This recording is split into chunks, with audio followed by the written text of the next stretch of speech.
Welcome back to the Baby Playbook podcast. So great to check in with you again. A bit of a part 2 episode this week. So if you haven't listened to part 1 of this chat with Olivia Bates, who's a Paediatric Dietitian and she's the founder of Nourishing Bubs, taking us through the journey of starting solids with your baby, which happens much faster than you think will happen in that first 6 months. Make sure you listen to part 1. Part 1 is where we break down at what age you should start thinking about introducing, how do we balance this with milk, the differences between baby-led weaning, the puree approach. We just answer all of those really important questions that you'll need both before you start and while you start, and then, even after, taking you up all the way to when they're, getting fully established on food and how that works. But part 2, I am allocating to just talking about allergens. Thank you so much, Olivia, for your time today on talking about what is a really daunting part of starting solids. 100%. So excited to be here. Yeah, I feel like aside from choking, this is the scariest part of starting solids. It really is. And it feels like it's funny because we have such great information. I remember when I went home from my first GP appointment, I got a little stick on the fridge. It was like a pamphlet on all the allergens you should introduce from, I think, New South Wales Health, which was super helpful at the time. But it was a lengthy list that really surprised me because when I think allergens, all I think about is peanut butter, but it's changed since that time. So let's first talk about what are the allergens, or the main allergens, I should say, and how do they differ from an intolerance? Oh, okay. So such a great question. So you are right. So the list actually does growing. So first of all, when we talk about the food allergies, I should say any food actually can cause an allergy. It's just that these foods are responsible for 90% of allergies worldwide. So we consider them the food allergens. On food labels, they have to be called out. They'll be in bold on the food label. They'll also say contains. So, they do have to be by law declared. This is going to test me off the top of my head. So we have cow's milk, which is different to a lactose intolerance. We have egg, we have peanut butter, we have tree nuts. Now, tree nuts is one that I find is often gets missed or forgotten, but there's 9 tree nuts that need to be accounted for. We have sesame, we have soy, we have wheat, we have fish, we have shellfish, and in Australia that includes mollusks and crustaceans, which do need to be tried separately. That is your list of allergens. Obviously with the tree nuts, there are 9 in there. So literally think about all the nuts, that's all of them. But that is what can make it quite overwhelming. I mean, I think people are like, oh my God, all of these things, and you need to try them all individually, and then you need to keep them in their diet. And so it can be a lot. In terms of what the difference is between an allergy and an intolerance. So an allergy is when it actually causes an immune response, or it causes a spike in what we call the IgE. So this is something that we can actually, ultimately it can be tested with like a blood test. But although that is not standard practice. So they cause an immune response, whereas an intolerance is more like your gastrointestinal. So things like, diarrhea, gassiness, think of all your, uncomfortable gastrointestinal symptoms. That tends to be more of an intolerance. With an allergy, we know an allergy will take place 5 minutes to 2 hours after that food is ingested. Intolerance, it can take a bit longer because it's about it passing through the digestive system. It is for this reason, though, that we always recommend introducing new foods, and in particular the allergens, in the first half of the day, so that we can observe them to make sure, either they're going to have an allergy, we see it, or an intolerance, then hopefully it will pass through their system. Lactose, like lactose intolerances, which is probably one of the most common ones, that is different, though, as I said, to a cow's milk protein allergy. So one is an allergy and one is intolerance. So that's probably the key difference. Unfortunately, we are the allergy capital of the world here in Australia, and there has definitely, we've seen a spike in allergies over recent years, and part of that is because they actually think that there was many years where they recommended that people not introduce allergens until their child was 12 months of age, and they think that this delayed introduction of the allergens might have contributed to an increase in the rate of allergies we have now. That is part of the reason that they have actually changed the advice. And since 2016, the advice has been to introduce all of the allergens by the time that your child is 12 months of age. And that would be even in a high-risk child. And a high-risk child would be a child where two parents had allergies. Do you know that there's some genetics? Yeah, right. That's really interesting. And it's I guess why it's become such a thing that you need to focus on between 6 and 12 months. It kind of feels like it seems like a long amount of time, but it's actually not, to try and get through that list and just to make sure you're ticking all of the boxes there. One of the surprising ones that was on that list, I remember when I was doing this with Noah, was the tree nut, because I just thought peanut. That was it. And even just recently, actually, I send Noah to preschool, and allergens are obviously, even with daycare and all that sort of stuff, is a really important thing to look out for in what you're putting in their lunchbox.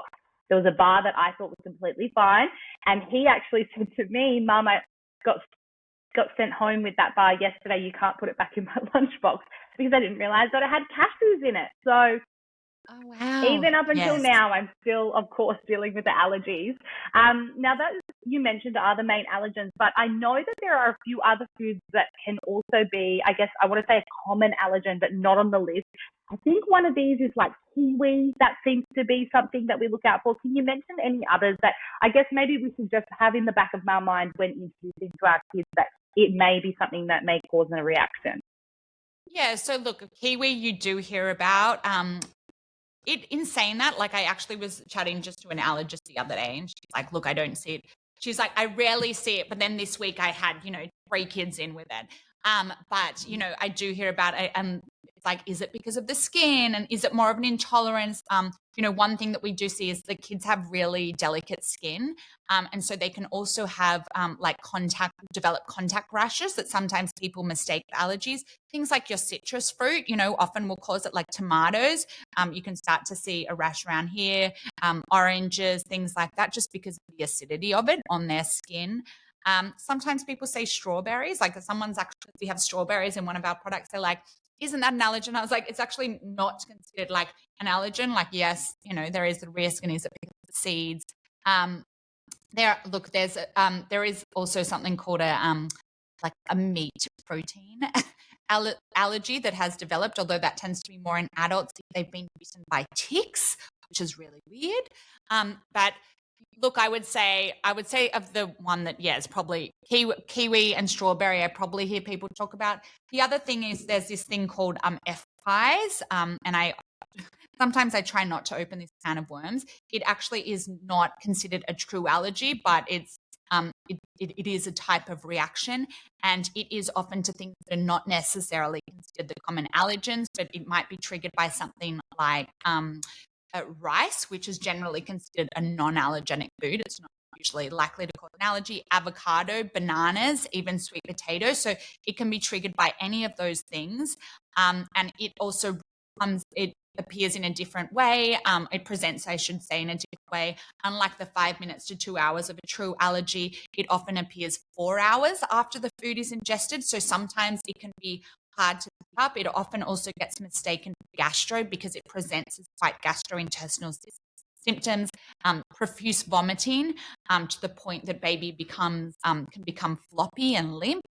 Often it will result in people ending up, in hospital with their child because they're, obviously, if they become limp, they're quite distressed.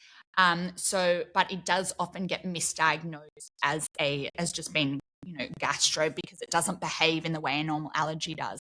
So, but I guess, look, sometimes I think also when you're talking about allergies, we also don't want to scare people. Like knowledge is pain. Like, although 1 in 10 Australian children does develop a food allergy, there's 9 in 10 that don't. I think it's just about being aware. And like, as you said, in daycares and things like that, it's like being aware of those, because you actually, like with schools and stuff, you can't pack them in their lunch boxes. And it's not just about your child. It's about being aware for yourself and your child, but also for other children that might have allergies, and how serious they can be. There can be a real range in the severity of them. When I was learning about it at uni, I remember like seeing images of situations where either like someone had peanut butter and kissed their child. This is why we shouldn't kiss other people's children, but that caused an allergy. or an allergic reaction, I should say, or even worse, like someone's cooking eggs in the same room and the egg particles cross the air and cause an allergic reaction. So some of them can be so severe. And so it's just about being aware of it. And also, because the current research does say that introducing those allergens early is what can help prevent allergies developing. So that's why we want people to know what they are, be aware of all of them, and get them in before that 12 months so that, hopefully we prevent allergies from occurring. It's not guaranteed. We can do all the right things and still the allergies will develop.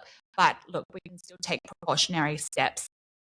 So yeah, it really is about knowledge is power. And it's actually such a great time that we're doing this. And this is just a coincidence, but we are at Food Allergy Awareness Month. And at the end of the month is Food Allergy Week. So, it is all about just building up that awareness because a lot of people, as you say, like actually don't realize, and they're like, oh, and also like, what's a tree nut? And I don't know what a tree nut is. And what's the difference between a peanut and a tree nut? Well, a peanut is actually a legume, whereas, tree nuts are not. So that's why peanut doesn't fall into tree nut.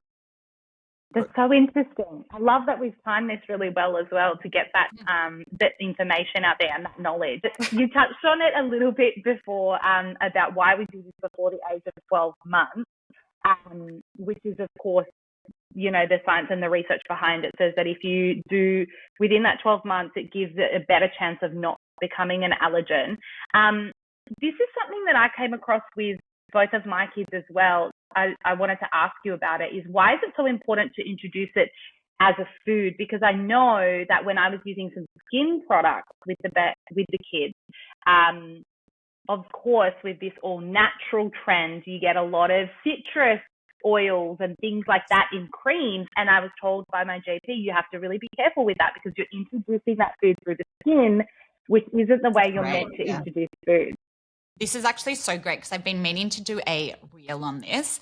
Although I obviously don't want to, like, there's so many beautiful, baby skincare products. And I've seen them and I see them all come out and then I read the ingredients on the back and I'm like, and they'll be like, almond oil and coconut oil and all these things. And because I know, the whole thing is, we can put it in our mouth and we can put it on our skin. So like, that's the whole, I guess, context behind it, but that is entirely correct. So we know that the food actually needs to go through the oral route as opposed to the skin, particularly if your child has, for example, like eczema, which is unfortunately a precursor for developing allergies. So if, they've got eczema where they've got some broken skin and the allergen potentially, the potential allergen, got in there and went through their skin, the body can actually perceive it as a threat.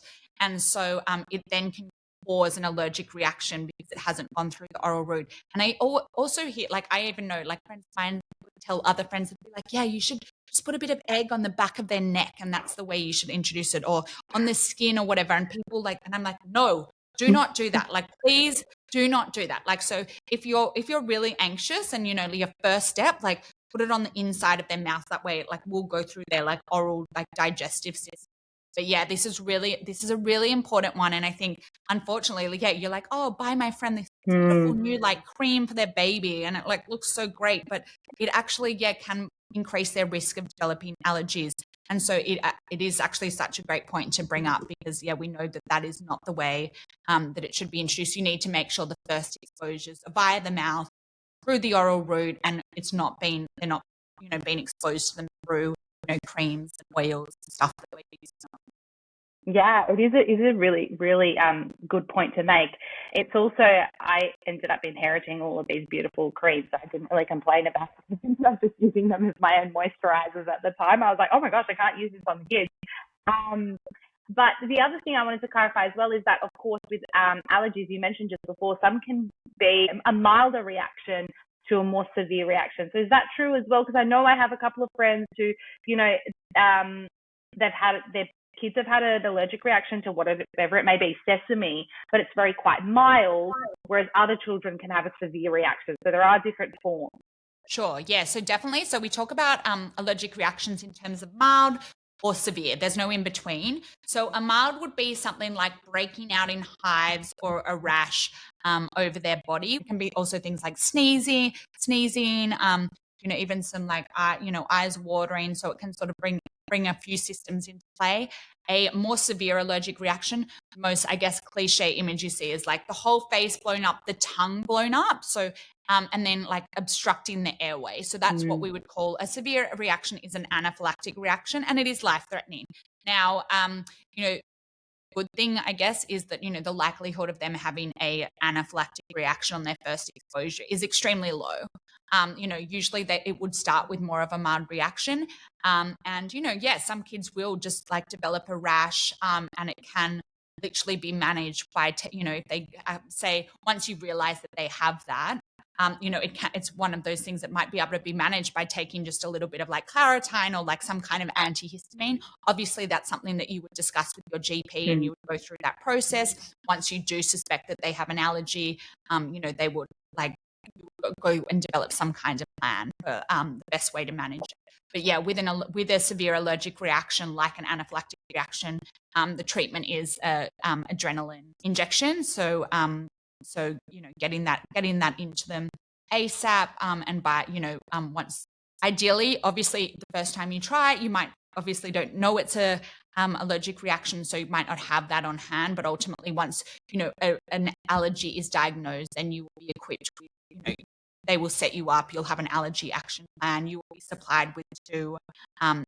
pens, and you will be trained on how to use those pens in the case of an emergency, so that obviously you have that on hand. But yes, they are different, you know, yeah, they're not all those severe reactions. And then there's also the fact that, you know, with some of the allergies, some children will grow out of them, which is great. So in particular, we often see that with eggs and milk. We'll often see that they will grow out of it.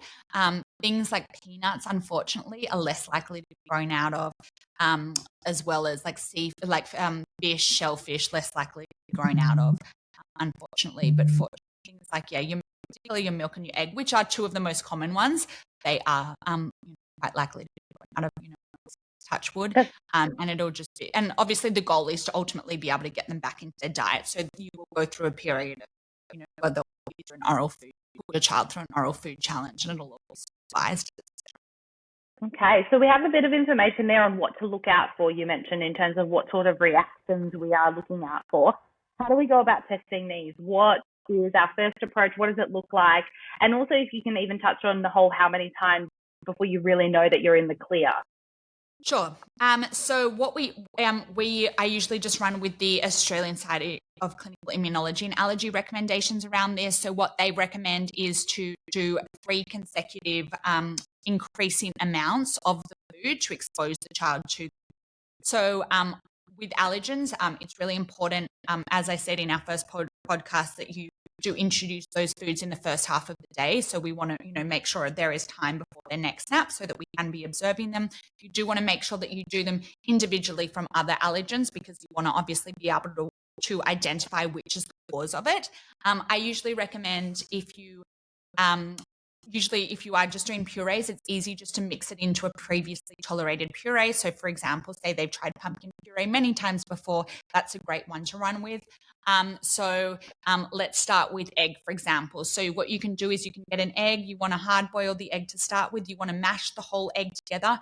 Make sure that it contains both the egg yolk and the egg white, because most of the protein, which is the allergic part, is actually found in the egg white. So you want to mash the whole thing together, then start with 1/4 teaspoon and mix it into that previously tolerated puree.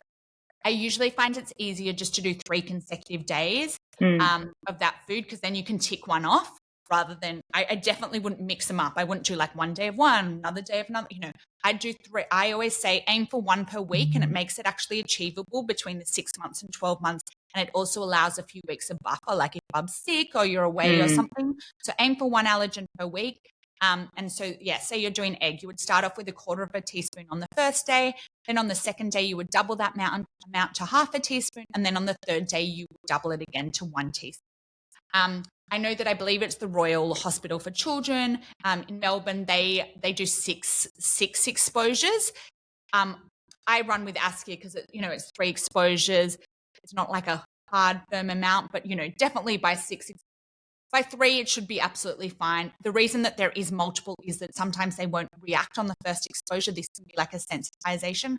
I guess also just being kids, there also is the risk that are they getting enough of it in there? Have they like spat it out or whatever's going on?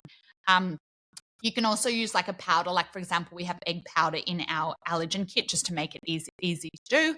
So that's another option. You just get a quarter of a teaspoon of that and mix it into the puree. So after those 3 exposures, usually we say, okay, cool, like all good, and we can move on to the next one. Some people also like to go a step back and just do a tiny bit on the inside of their mouth, particularly if they're really anxious. So just do a tiny bit on the inside of their mouth. If there's no reaction within 5 minutes, then they would move to the quarter of a teaspoon. So it's just taking it one step back just to add another step. So yeah, that's the best way to introduce them. So you're just increasing the amount. So making it very controlled. I guess just a few other tips. I'd recommend that someone else was at home, another adult was at home. Obviously, it's a very scary situation. If something does occur, it's ideal that one person can be with the baby and one person can be on the emergency. Don't do it on a long weekend. Don't do it when you've decided to go camping in the middle of nowhere. Like obviously, if there is an emergency, you want to make sure that you can get to emergency treatment as soon as possible. So yeah, it's just about doing it in a very controlled, calm manner. I find is the best way to do it. With all the nuts, part of the reason we created the allergen pack was I found people really struggling with the tree nuts and how to get them in an appropriate form. Obviously, just making sure that they are the appropriate format for babies. So a whole nut would not be appropriate, it would be a choking hazard. So we have made them all into like a ground, like nut form so that they can easily be mixed in. Nut butters would also be another alternative. Just be careful with nut butters because a whole spoon of nut butter can be like thick and a bit like globular, if you know what I mean. So you might want to add just a bit of hot water to it or something just to thin it down. But yeah, just making sure it's an appropriate format to offer to them. If you were doing something like, if you want to do baby-led weaning, so with egg, for example, you could just make like a hard scramble or like an omelette and just cut a little strip and offer it as your exposure. I think this is a really good time to mention that we are doing a giveaway for the podcast, which is your allergen intro pack.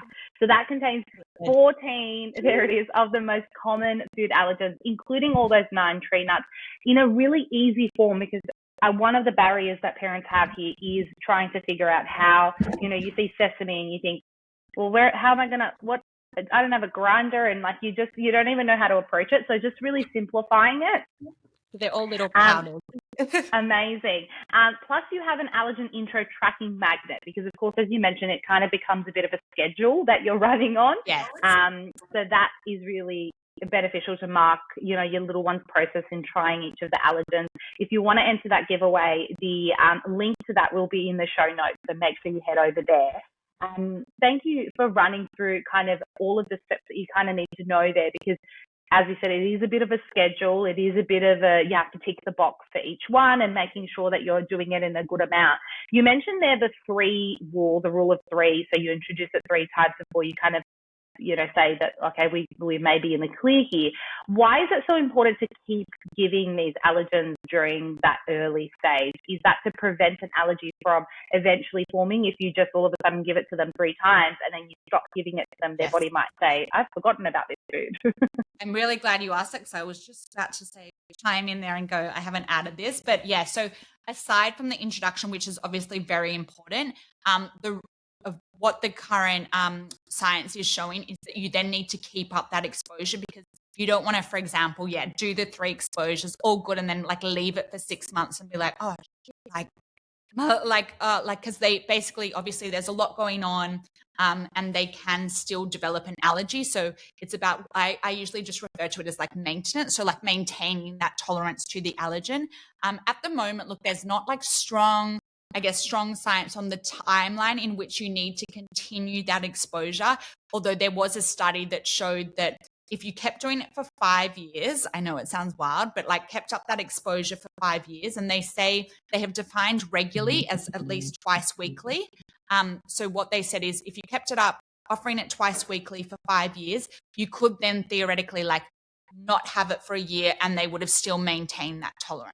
So at the moment, we're just running with 5 years. But look, I would say allergies are one of those areas where they still don't know a lot. The government is still spending a lot of money on this because obviously allergies are such a huge issue. They're doing a lot of research around it, and I'm sure the science will continue changing around this as more stuff comes out. And that's why it is just it's so newsworthy. It's always in the news, like new developments in it, because they are, obviously it does create a lot of issues, that cross-contamination and, people like, oh, I can't eat this and I can't eat that. And it can, from the like government and the food supply, it is obviously a big issue for them. So, but yes, it is just as important to keep up that exposure as it is to have that introduction. Okay, good to know. Well, I want to finish off, Olivia, with just, I guess, if you have any advice, because this, as with choking, as we mentioned in part 1 of this episode, is, parents are incredibly nervous about it. I don't know about you, but, my husband and I considered driving to the hospital when we did the peanut allergen You're not the only one. I know you're not the only one. What do you say to parents? How can they kind of feel a little bit more confident and safe about tackling it? Yeah, look, and I do get asked this a lot. Like, it is scary, but it is best, as I said before, like, while 1 in 10 children will develop an allergy, 9 in 10 won't. The best thing that we know that you can do now is to get them in early and keep exposing them to them. Unfortunately, we can do all the right things and they will still develop them. I think, as I said, making sure another adult is at home can help, in case there is a case of emergency. Try and be calm about it. Like, don't go into it thinking, oh my God, my child is definitely going to have an allergy, and like building it up to be this thing. Because, not that it's like a self-fulfilling prophecy, but like, they might end up like get a little bit of a contact rash and you're like, oh my God, they've definitely got a food allergy. Like, I think, try not to build it up to be more than it is. I always say, look, it's definitely not encouraged to go to the hospital. They don't love that. But, if you were really nervous, I would honestly just say go to your GP and do it with your GP. Do that first exposure with your GP. But I, do find comfort in knowing that the likelihood of a severe allergic reaction on the first exposure or even the second exposure is still quite low. So you are usually going to get some indicators that, they might be having a reaction. And of course, if you are in doubt or you're like, oh, I'm not sure, like, aside from obviously if you felt like you needed to go to the hospital, go to the hospital. But if you're like, I don't really know what this is, take a photo, make your next available appointment with your GP and go and discuss it with them. Also, if you have allergies yourself, which unfortunately would increase your child's chance of developing allergies, discuss it with your GP or your allergist. Go, what do you think? What's the best way of doing this? Do I need to have an adrenaline pen? Because, I'm sure there's some slightly different advice. I guess it would depend on the severity of the reaction, whether they suggested you had something on hand. I know it's definitely not standard practice to have like, the pen on hand, but, maybe they would suggest it, particularly if you lived in like a rural area, they might suggest it. So I would definitely recommend discussing it with your GP, developing a plan of introduction with them, because they can, hopefully help alleviate some of that. Have some antihistamines on hand at home. But look, just try and do it in a calm and safe manner. Try and remember that 9 out of 10 children will not have an allergy. And the best thing that you can do is just get it in as early and as often as possible. But the chance of them having a severe allergic reaction is very low. Yeah, and knowledge is key. So it's really important. Thank you so much for sharing it on this podcast here, because I know a lot of parents will be I guess either wondering when to start, how to start, and that's the point of the podcast, to get those answers out there for them. I really appreciate you joining us, Olivia, with all of that information, not just about allergens, but also in last week's episode about introducing solids. Thank you so much. So lovely to chat to you. And I know we've been chatting since your babies were really little. So it's so nice to be able to continue it. And thank you.